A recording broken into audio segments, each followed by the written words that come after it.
பிரேக்ஃபாஸ்ட்டாகவும் டின்னராகவும் சாப்பிட முடியற சிந்தாமணி அப்பம் எப்படி செய்யலாம் தான் இன்றைக்கி நம்ம பார்க்க போகிறது.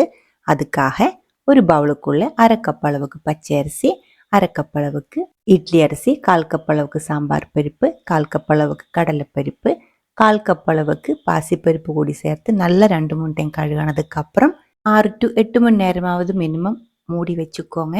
நல்லா ஊறினதுக்கப்புறம் தண்ணிக்கு மேலே கொஞ்சம் நேரம் எல்லாம் வந்ததுக்கப்புறம் தண்ணி வடிகட்டி மிக்ஸி ஜாருக்குள்ளே போட்டு ஊற வச்ச அதே தண்ணி ஊற்றி தோசைக்கு அரைக்கிற மாதிரி அரைச்சி எடுத்துக்கோங்க.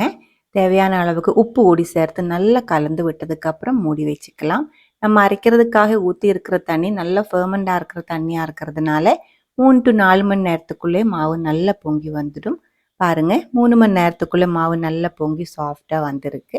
மெதுவாக நல்லா ஒரு டைம் கலந்து விட்டுக்கோங்க. அதுக்கப்புறம் இதுக்குள்ளே சேர்க்கறதுக்காக ஒரு கடாய் சூடு பண்ணி 3 டேபிள் ஸ்பூன் அளவுக்கு நல்லெண்ணெய் இல்லை தேங்காய் எண்ணெய் ஊற்றி சூடானதுக்கு பிறகு 1/2 டீஸ்பூன் அளவுக்கு கடுகு, 1/2 டீஸ்பூன் அளவுக்கு உளுந்தம்பருப்பு போட்டு நல்லா வறுத்ததுக்கு அப்புறம் 10 சின்ன வெங்காயம், 2-3 பச்சை மிளகாய் கூட கட் பண்ணி சேர்த்து நல்லா வதக்கி மாவுக்குள்ளே ஊற்றி நல்லா கலந்து விட்டுருக்கு. அதுக்கப்புறம் பனியாரக்கல் சூடு பண்ணி அதுக்குள்ளே தேவையான அளவுக்கு நல்லெண்ணெய் இல்லை இருந்தால் தேங்காய் எண்ணெய் ஊற்றி சூடானதுக்கு பிறகு மாவு இதே மாதிரி ஊற்றி மீடியம் ஃப்ளேமில் மூடி வச்சு வேக விட்டுக்கலாம். நான் இதுக்குள்ளே கொஞ்சம் எண்ணெய் அதிகமாக ஊற்றியிருக்கு, தேங்காய் எண்ணெய் தான் ஊற்றியிருக்கு. உங்களுக்கு கம்மியாக போதும் அப்படின்னா கம்மியாக ஊற்றியும் செஞ்சு எடுத்துக்கலாம். 2 சைடும் இதே மாதிரி ஒரு கோல்டன் கலர் வரும்போது 2 சைடும் திருப்பி போட்டு நல்லா வேக விட்டு எடுத்துக்கலாம்.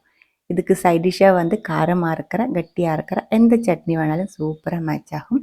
நான் ஒரு வெங்காய கார சட்னி தான் ரெடி பண்ணியிருக்கேன்.